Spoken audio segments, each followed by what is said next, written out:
Well, good evening, friends, and a very warm welcome to this third session of this Flip certificate course, which we are conducting especially for all the students of Government College Khandola. In fact, it is a pleasure today to conduct this course. This session today is going to be like a small session on the various places where actually you can park your money and what are the pros and cons of investing in different asset classes. But before we start that session, what I would like to do is basically I will share the screen first, and we will actually carry forward with the lecture.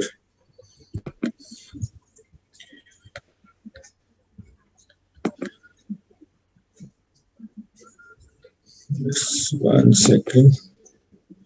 Yeah, so this is the session 3 that we are doing today. So to start with, let me do the small recap of all the last two sessions that we did, session 1 and session 2. Session 1 basically was on why financial literacy is important to be successful in life. So in that, we gave you the statistics of how many college graduates are passing out every year from Goa and how many job opportunities are created in Goa so that a person can actually earn a decent salary. So financial literacy is the only weapon that can eradicate corruption, poverty, as well as unemployment. So that is one thing which we spoke about in the first session. And we saw the importance of how this flip has actually benefited a lot of people. Then coming to the second session, which we did on last Wednesday, there we started discussing all what are the various places where what are the habits that the rich people have and the rules which the rich people follow. So there I'd given you a nice story of the richest man in Babylon. And after that, we started learning some of the few common definitions which we learned, like between what is an asset, what is a liability, what is saving, what is investing, what is a need, and what is a want. So all these differences we learned actually in the second chapter. Then after that, on Saturday, we had a very special program for the Saturday DG Talks, wherein Mr. Ashish Somaya, and we had a lot of participants from this batch. We had a total of 54 participants live who had actually attended. There are some who have registered but didn't attend because those records are there with us. But many of you all had come live. And I'm very happy to say that after that, we asked for a feedback and learnings, means to share your learnings on the group. And I was really amazed by the way Ms. Siddhi Navelkar gave the full report of what were her learnings from the session. And for that, she has won a special 16 GB pen drive, which I will be handing over to her personally, most probably tomorrow when she comes to a Panjim office. So that will be, I must congratulate Ms. Siddhi Navelkar for paying attention to the talk. And I'm sure all those who have attended or have at least watched it on our YouTube channel, I've sent you the link already in the group. If you have watched it, you'll understand what is the difference between saving and investing. So because if you want to actually become financially free, or if in case you want to actually grow rich, you need to learn these habits which the rich follow. And this was actually session number 2. So now to start with today's session, first thing I would request all of you all to put in your name and your class, either on the chat box if you are now on the Zoom, and many of you all who are there on the YouTube, on the comment box, you can put in your name and your class, because this will be marked as your attendance for today's session. Because all those who are present should put the attendance right now, because those who join in late, that is after say 4:10 or 4:15, will actually not be counted, because the attendance is taken exactly in the first 10 minutes of the session. So please, on the comment box, enter your name and your class, whether you're like FY, SY, FY, BA or TY, BCom, whichever class you are in, because that becomes easier for us to note down your attendance. So coming to today's session, the first thing I would like to tell you all is basically we have done a recap, and I'll just come out with one story first for you, because always it's good to start with a story. And this is a story of two old friends who are actually studying together in college and are happening to meet for the first time after 20 years of passing out for the alumni meet. The college had organizes the alumni meet of all the ex-students. And this year, being the 20th year of the alumni, two friends, that is Sejal and Gloria, were very excited to meet each other. Sejal, who was actually settled in Goa itself, whereas Gloria is coming, and she had been attending all these alumni meets regularly. But Gloria, who had settled in the US, is coming down for the first time, and she was in touch with Sejal, and she's that through her got in touch the contact details as well as registered for this event, and they were looking forward to meet each other. And this is exactly after 20 years. So it was going to be a very special evening. So the moment Gloria met Sejal at the event, oh my God, she said, you look just the same, exactly like how we were looking before. That is what Gloria says to Sejal. And Sejal says, what about you? You are the same. Only thing now you've become more beautiful, more gorgeous. So after college, actually the news is that Gloria married Brad and settled abroad. And as they grew, Sejal told Gloria, as the function was going on, suddenly Sejal picked up Gloria's hand and said, come, let's join in the, go on the side and discuss a little thing about our history. Like what exactly have we done? So then Sejal started her story first. And she said, I don't know whether you remember when we just passed out, I had mentioned to you that I was actually going into an advertising agency and I was actually going to take up a job in advertising, whereas you went more into the finance line. So you went into the finance stream, whereas I was more into the advertising stream. Initially, I had a lot of tough times. And fortunately, after that, when I got up into this advertising firm, I managed to get a lot of new jobs. And at the same time, I started getting small promotions. And it was exactly after 12 years that I decided that now I should do things on my own. So I started becoming an entrepreneur myself and started the small social entrepreneurship, which I started after 12 years of serving in this advertising agency. And then after that, Sejal told her about the family reunion, means family life of hers, wherein she got married at the age of 28 years of age. She became a mother, and today she has got 2 children who are both studying in the same school which Sejal and Gloria are studying. So then Sejal asked Gloria, now tell me about your history. Like, what did you do in the last 20 years? So Gloria started narrating her story, wherein she fell in love with Brad, got married, and Brad bagged a very good job on the cruise liner. And after about 5 or 6 years, he got a lucrative job in the US at Boston. And they settled down in Boston and they started working over there. There was a lot of savings and all which is done. And exactly now, just 1 year back, that is after working in the US for more than about 14 years, they decided to come back and settle down in Goa. They had a lot of savings in the bank and all, but still they were worried about the future. In the sense, there was no income now. They had to live on their savings. And with their savings, they were trying to struggle. They were actually struggling, thinking about for how many years we'll be able to do this. And they required actually money for their children's education and all, which it was like eroding their wealth, which was created there. So at that moment, Sejal told her, don't worry. The thing is, I will tell you about my history now. About as far as money is concerned, I am very fortunate. Because when I had started my first job in that advertising agency, I was very fortunate to get a job for one of the financial advisors for whom I had to do a marketing campaign. And this financial advisor had actually taught me regarding how to do the small savings. And he used to always say, small is powerful, small is powerful. And then I was wondering what exactly he's saying. It is something like SIP, that systematic investment plan. And like this, it started first with say 500 rupees.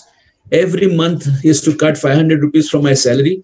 And then slowly he increased it every 6 months by 500 rupees till it actually touched 5,000 rupees per month. So it took around 3 years to touch 5,000. And then after slowly he kept on, means I increased it myself. And exactly in around 12 years from the time I started, I immediately happened to feel that, yes, now I could make more money while sleeping rather than working. In the sense, this money of mine, the money plant grew so well that in fact, it started growing more than the inflation rate. And because of that, today I was able to select the profession that I want and the profession which I'm passionate about. And the same thing happened to my husband. He was working in the bank. He worked for 15 years. And exactly 2 years back, he resigned. He took a voluntary retirement and he has started his own aquaponic park over here in Goa.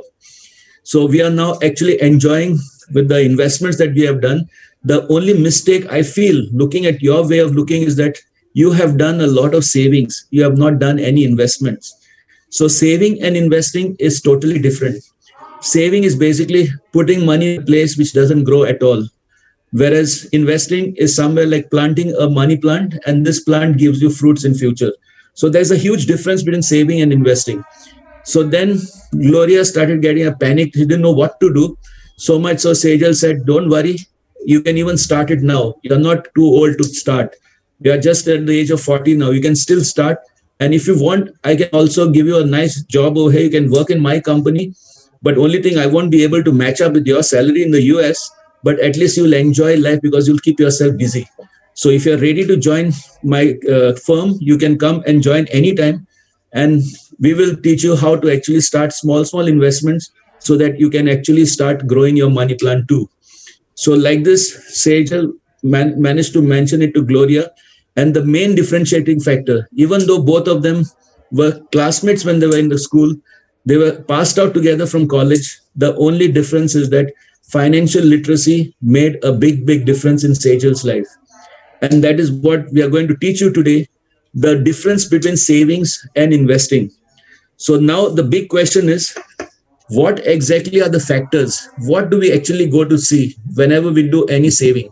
Say, suppose by chance I have a 50,000 rupees saving with me and I want to park it somewhere. I want to make it grow. I want it to be safe.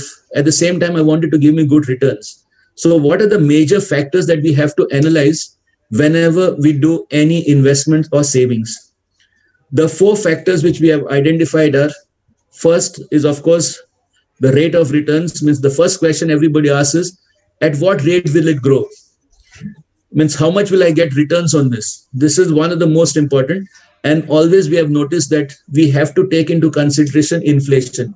Because last time when I did the last session, I told you the real rate of returns is defined as returns minus inflation minus tax. And we have shown you how actually your returns can be calculated based upon what is your principal amount and then how many years it doubles. Like, I don't know whether you remember the rule of 72, which I've taught you on how many years it takes to double. And even those who have attended the Saturdays program, there also, Mr. Ashish Somaya also gave that example of the rule of 72 so that you can analyze and see in how many years your money will double. The second most important factor which we consider before doing any investment is, of course, the risk factor. Means, is my money going to be safe? Am I going to lose it? Is there a chance of that money going down or means any going into a loss? So this risk factor is another very big thing which you have to check into whenever you do any investments. Now, even on Saturday's program, that risk management thing was also mentioned, wherein not taking a risk is actually a bigger risk as far as money management is concerned. Because you cannot win matches without taking any risks. You take anything in life, whether it is in cricket, you take football, you take any match. It's only those who are able to be aggressive and are ready to take risks, they are the ones who become winners. If you play defensive, you cannot win matches.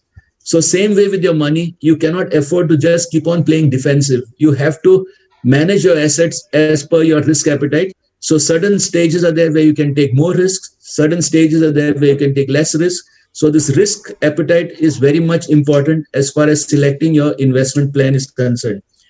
Then, of course, the third factor which we have to consider is regarding the liquidity. Means liquidity is the ease of withdrawing and ease of depositing, in the sense we should be able to remove whenever we want and put in whenever we want. So that is the liquidity. And flexibility. Flexibility is also depending upon how much we want to invest when. It should not be like a forced thing on us. So that flexibility also is one of the factors which we consider while investing. And of course, the last one is the tax implications, like whether the returns are tax-free, whether they're taxable, whether we are going to lose on tax. All these things we need to understand as far as the tax implication is concerned. So these are basically the 4 factors which we have to consider whenever we do any investment. So now I will take in details all the different types of asset classes that we have, wherein we can do these investments, and we have to compare each one separately. So now, the most common one, which most of the people, I can say almost 99% of people park their money, is the bank, wherein there are 2 things. There are 2 options. Either you keep it in a savings account or you keep it in a fixed deposit. or you might have to start, I mean, you can do it in the form of a recurring deposit. But if you see the returns part of it, which I have actually shown on top, as of now, the rate of returns in a saving bank account is approximately 3%. And of course, as far as the risk factor is concerned, the bank gives you guarantee only up to 1 lakh rupees. So through the insurance of the bank, the maximum that you can be insured for is about 1 lakh rupees. Liquidity is there. Of course, in a saving bank account, you can withdraw whenever you want. You can do top ups whenever you want. There is flexibility. Your money can be taken out whenever you want. But the only problem in this is even the interest is taxable. They cut tax deducted at source, that is TDS, is deducted on the interest that you earn on your fixed deposits as well as saving bank account. Unless, of course, it is less than 10,000 rupees a year. If it is less than 10,000 rupees a year, you don't have to pay any TDS.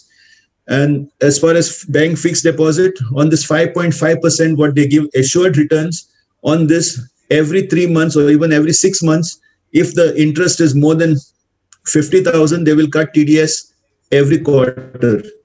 So bank deposits are basically you're lending your money to the bank, and this is basically called a debt instrument. That is like how we had mentioned it last time, debt and equity.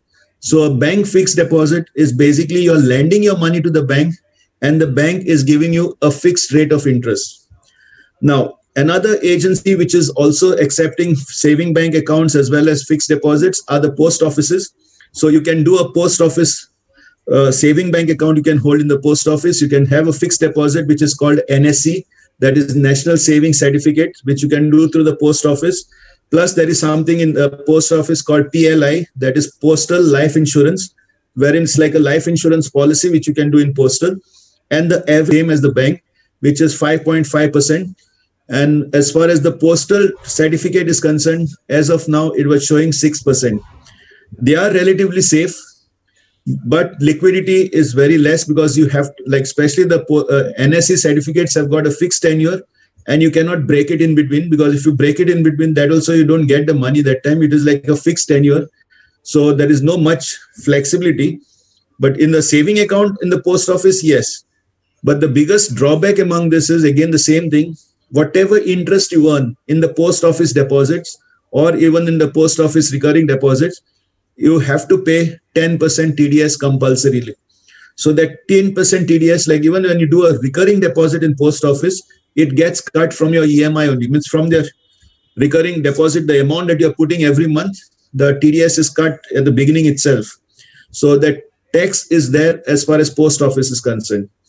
Then the next item which is there, the next asset class which we have got, which the government of India introduced right during the time of independence when it became a republic, was something what we call it as public provident fund.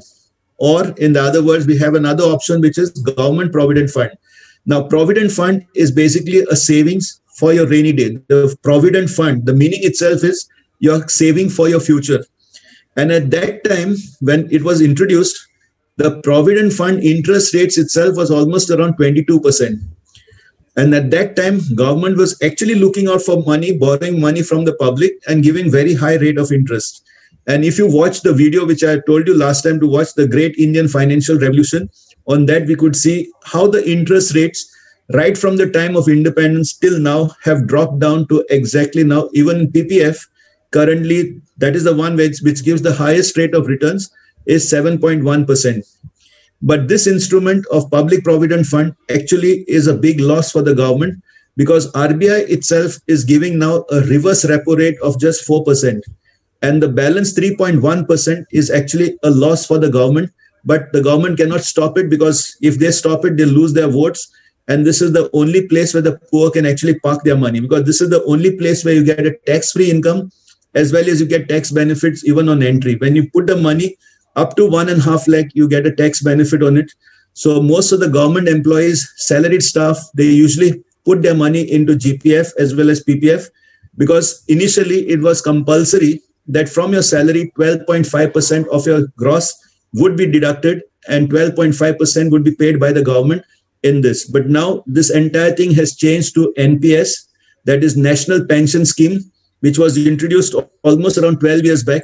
And now all the employees who are joining the government services or even civil services or even the teaching staff, all of them, it is compulsory to actually start an NPS account instead of PPF account or GPF account, because GPF is actually a loss-making instrument for the government, whereas NPS is a profit-making instrument, because in NPS, there is a flexibility of putting 50% of your money into equity.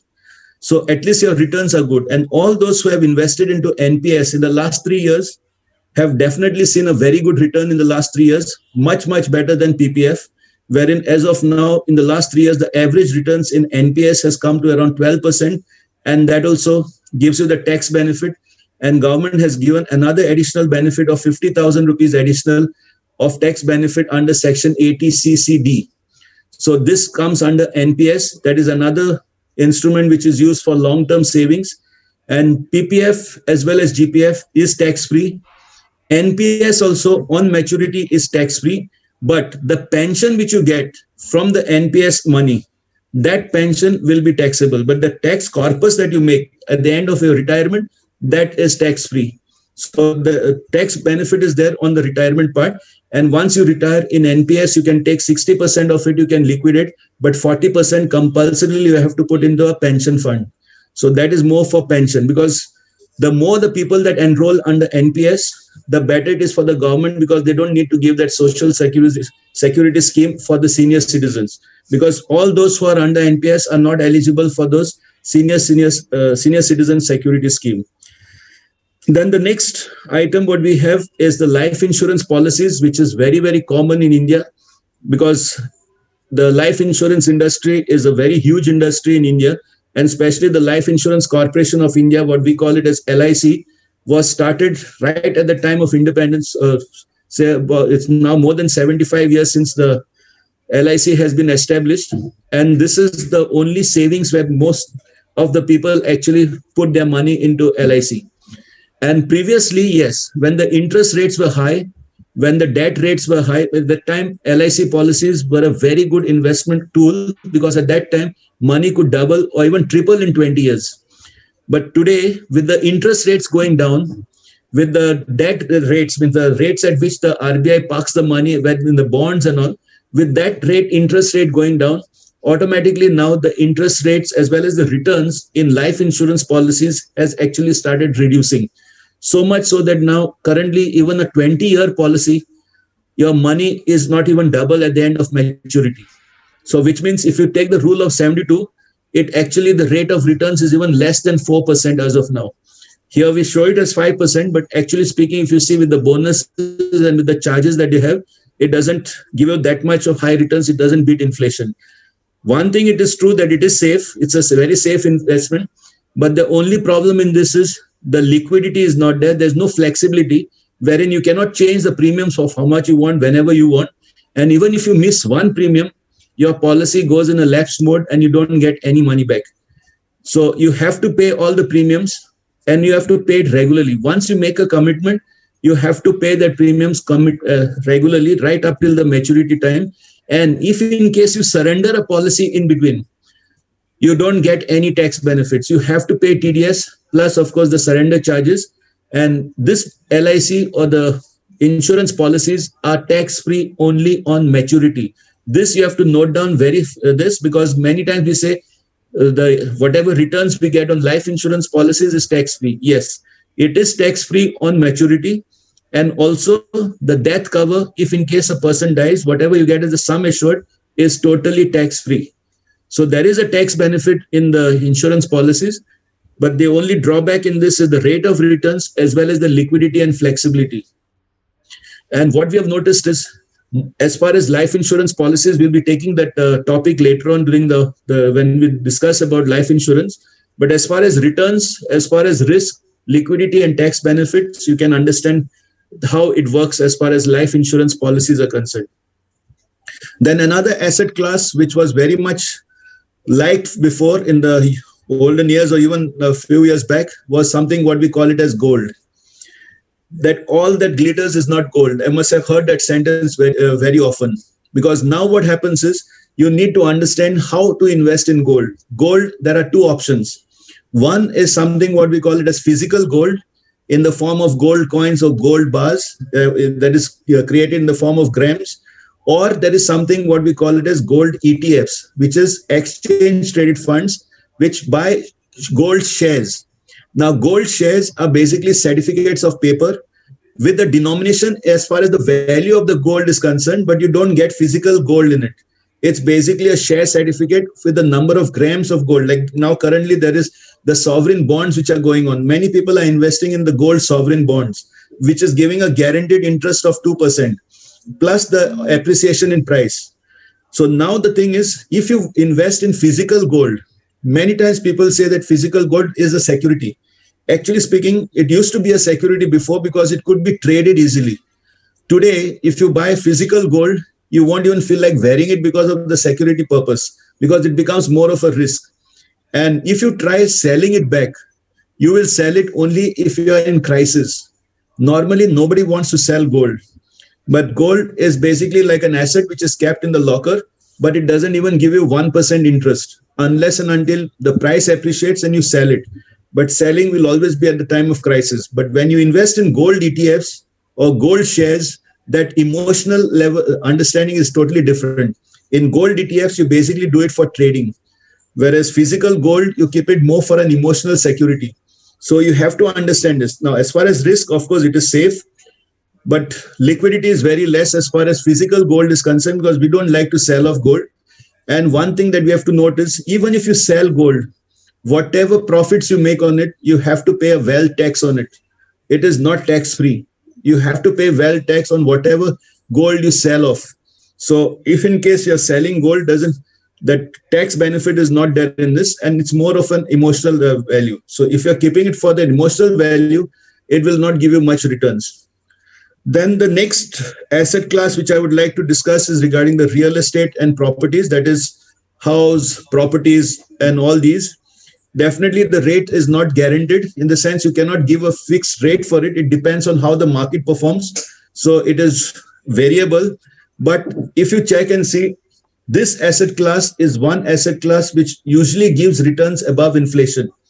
And why it gives returns above inflation is more because of its demand, and all depends on the location that you buy it from. Now, if that location is an upcoming location, definitely inflation will be high. But if that location has no movement, no transport, and all the facilities are not available, then of course the property prices will not go up much. But if you buy a place which suddenly gets developed, automatically the prices go up and you can get a huge amount of returns in real estate. But it is variable. It is not like guaranteed. It is like a non-guaranteed stuff. But as far as risk, yes, once you own the property, it remains with you unless and until there is encroachment and some legal laws which are available. But on an average, it is safe. But the only problem is here, liquidity and flexibility are very, very less. In the sense, when you want to sell it, you can't just sell it immediately. You have to get a good buyer for it. So normally speaking, it's not that easy to sell. And second thing is the flexibility. You cannot keep on selling part by part if you just try and divide the property, unless you make it very, very small properties and try to sell a small part. Like I'll give an example. Say, suppose I bought a flat for 40 lakhs, but I need now 5 lakhs of rupees. I cannot sell only the bathroom, or I cannot sell only the kitchen because I need 5 lakhs of rupees. If I have to sell, I have to sell the entire thing. So that liquidity factor is very less as far as real estate is concerned. And of course, now after the RERA implication, even before that, now since everything is taken in by check, by payment, official payment, it is taxable. Whatever gains you make, you have to pay tax on it. So you cannot say it is tax-free income. So as far as real estate, here also another big problem is you have to put in big amounts. You can't put small amounts. It's not meant for people who are beginners. It's only for those who have double sources or even more sources of income, wherein you have enough of money to put into real estate. Then I'll take the next one, which is direct equity, that is shares, investing in the share market and buying shares of companies and becoming partners in the businesses. That is direct equity. And mutual funds is actually investing into asset management companies, which in your turn, they invest by doing the study of the market. So here you have fund managers who are investing on your behalf. So they do the analysis of all the stocks and accordingly invest in bigger amounts as compared to individual or retail investors. So direct mutual fund, direct equity is basically direct shares. This is good for people who can really time the market and they have enough money to do the trading in the market. But if you want to really create wealth, you have to actually invest into it. In the sense, you have to keep on investing into one company and keep generating returns, because the more the number of shares, the more is the dividends. But the only thing in this is the returns are not guaranteed. No one can give you in writing how much it is. So there is a risk involved. What we say, it's a high risk involved in this. And of course, liquidity is there, means you can sell it off whenever you want. You can buy more whenever you want. So that liquidity and flexibility is very high. And the tax benefit now on this is, it is variable. It all depends on for how long you hold it. Now, if you hold on to the shares for less than 1 year, then you have to pay short-term capital gains tax. But if you hold it for more than 1 year, it becomes long-term capital gains tax. So the taxation part, we will take it up in the later chapters as far as taxation is concerned. But as far as shares is concerned, it is a high risk investment. Mutual funds is more to take care of this risk by giving it to experts. So you have the fund managers who work for you and help you give returns, which is actually above inflation.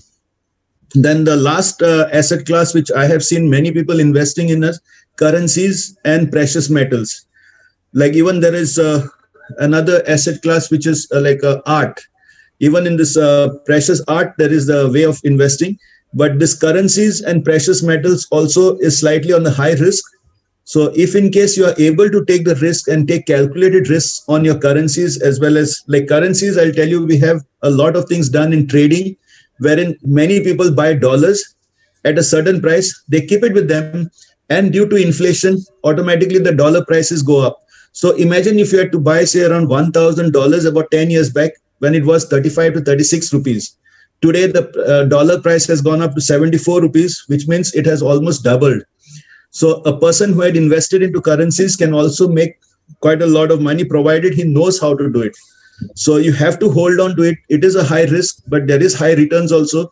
So wherever we have noticed is, if you want to actually beat inflation, you have to put it in instruments which are the last four, which is either real estate, gold, direct equity, or currencies. Because everywhere, wherever you want returns, there will be risk. You cannot avoid risk. This is what we have seen. And if you want to really enjoy with this returns part of it, if you wanted to beat inflation, then you have to take some risks as far as money is concerned. And what I've noticed is, as far as most of the people like in Goa also are concerned, they are ready to take risks with life. In the sense, like even when you go on the bikes without helmet, or you drive a car without putting a seat belt, these are all common things. So with life, we are ready to take risks. But with money, risk is the last. And let me tell you, if you don't take risks with money, you cannot make your money grow. You'll just make your money sleep. Like I'll tell you, if you watch that video of Saturday's program, it will clearly show like keeping money in the piggy bank or keeping under the pillow is going to be a bigger risk for you in life as compared to investing your money and taking calculated risk in life. So you need to start understanding between these things. So today what I've done is I've just given you all the asset classes where you can park your money. And let me tell you, 10 years back, parking money in the bank, parking money in the post office, or even into LIC policies or life insurance policies of any company, it was worth it because that time the returns were more than inflation. But now with India becoming a rich country, with interest rates falling down up to 5%, let me tell you, it is going to still fall further, because what I have noticed is from my studies across the world, all the countries which are rich, the G7 countries, in which even India is included, the interest rate is not even more than 1%. The only countries where the interest rate in the G7 countries, which have more than 1% returns, is only India and Russia. These are the two countries. And now India is actually the highest with the rate of 5.5. Russia also gives you just about 4% returns. And these are the countries which also will go to that level, wherein if by chance we bring down the interest rates, naturally the loan rates also will be low. Like imagine having a car loan at around 3% or a home loan at 4%. Definitely that will make the economy grow higher. Why? Because people will buy more homes. People will start changing their cars every 2 to 3 years. And as the interest rate falls, automatically economy grows. And we can foresee that in the next 2 to 3 years, India is going to be the third richest economy. In the sense, the topmost, of course, as of now today is USA, second is China, and India is actually in the 5th position currently. So we might even overtake Germany, we might overtake Japan, and try and be in the third position by the next 2 to 3 years. And I'm quite sure interest rates will still further fall. And as they fall, and now especially because of this pandemic, in fact, I'll tell you that if we have just tried to make a small analysis, the amount of savings that the companies have done just because of a dropping of the interest rate is enough to recover the losses that they have made for during the last 6 months. Because the interest rates on loans, especially commercial loans, has reduced by almost 4%. Home loans have come down by almost 2% in the last 6 months. So that saving is itself a big saving for people who have actually taken money on loans. So that part will offset the losses that they have made. So at least with this loan interest rate coming down, their profits will not be affected much. And that is how today even the stock market is actually picking up now. As far as if you see Sensex and Nifty, they are already recovering within the last 6 months to what it was before. So as far as the rate of returns is concerned, as far as the risk, liquidity, and tax benefits, I have explained to all of you with regards to these investments. So now what I would like to just put a question to see whether all of you all are attentive in this. I would like to just ask one simple question of the second lecture first. So let me see how many of you all can answer this question either on the YouTube channel, that is either on the comments or in the chat box. The question is very simple. How would you differentiate a need from a want? What is the difference between a need and a want? It's a very simple question. I want you to answer in the next 60 seconds, because based on that, we'll come to know whether you're present for this session or attentive for the session. So please put in your answers on the comment box or even in the chat box. What is the difference between a need and a want?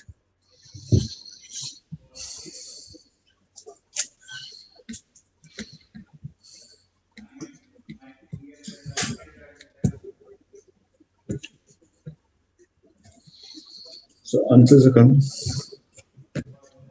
You can see. Okay, another 30 seconds. I want maximum of you all to put your answers on your comment, on the comment box as well as the chat box, because we want to see, this is a simple question. What is the difference between a need and a want? That's all.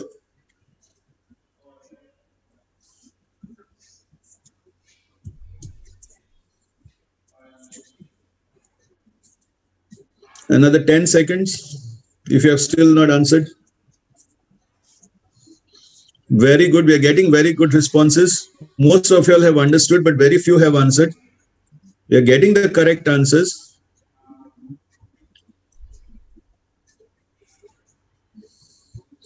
Okay, we'll close up at that. Now the thing is, we will go to the next this. Now, on coming Wednesday, we are actually going to be discussing a lot of things with regards to the changes that have happened in the Indian economy, right from independence till now, which is already there in the presentation, which is there on the YouTube loaded before. But I want to explain to you all each and every factor about it, what actually is the difference that was there 10 years back, 20 years back, 30 years back, as compared to what life today is in India. How people have actually changed their lifestyles. And if you are ready for it, what would be the best thing is today evening, you can watch that YouTube video on the great Indian financial revolution. Watch that video, and then on next Wednesday, we will take up this on how inflation has actually made a big difference and impact as far as your investments are concerned. So I would like to again thank you for today's attendance, all those participants who have attended. And once again, I'd like to congratulate Siddhi Navilkar for winning the 16 GB pen drive that was done for last Saturday's program. We will keep you updated on the programs through the WhatsApp group. So be attentive on the WhatsApp group, and definitely try and participate as much as possible in whatever quiz questions we have given. In fact, on the last Sunday's story, the Sunday morning show, there is a quiz question on that. And many people have actually replied, but I can't see any of you all from your batch replying to this question. Have you all watched the Sunday morning show? The story of Niasha and Natanya. I hope you all have watched it, or you have at least listened to it, because that story also can make a big difference to your life. So try and watch it and put in on the comment box the answers to the quiz question, because you'll have a chance of winning a Bluetooth speaker, because it's all randomly taken by lots.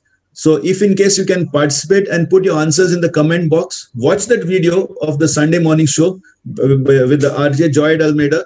You can watch that video and put it in your comments, because the more the comments, the better it looks like the prize winner really wins the prize in that. We have already done it for last 2 weeks. So this week we will be announcing the prize on coming Sunday. So try and participate, put in your comments, the answer to that quiz question which was there. So if you can reply to that, it will make a big effect. So on behalf of Navemar Foundation, I would like to thank each and everyone for who have been attending. And I would request Madam Sharmila is there today, because Madam Christina, I can't see her in this. But if in case Madam Sharmila could give her comments about today's lecture, it would have been great.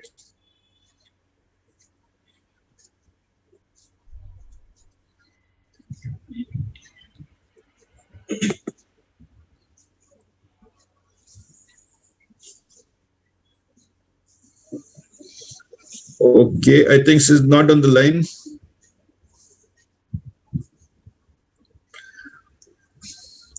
Okay, so we will end today's presentation or today's session. Basically, we have discussed about all the asset classes that we usually can invest in. So I would like request you all to actually, if you want to have a revision of this, you can watch this on the YouTube channel. It will be uploaded very soon on the YouTube channel. You can have a revision. And if you can like it, and please share it to all your friends that you have. Because when you share these videos to your friends, they might thank you at the end of it, because they can also subscribe to our channel. And we would like all your friends, and I hope all of you all have subscribed already, because we have really seen you all participating. So I would encourage all of you all, especially the ones who are now on Zoom, please see to it that you also subscribe to our YouTube channel and participate in the quiz competition which is going on. So the more the participants, the better it will be. So I would like you all to answer the quiz question which is there. And regarding this, yes, needs and wants, we have got a lot of replies. It's very great that all of you all have participated in it. So we will end the session for today, and looking forward to meeting all of you all again on Wednesday, same time, that is 4 o'clock for session number 4. Okay, so I'll wind off and say a very big thank you to each and every one of you. Thank you.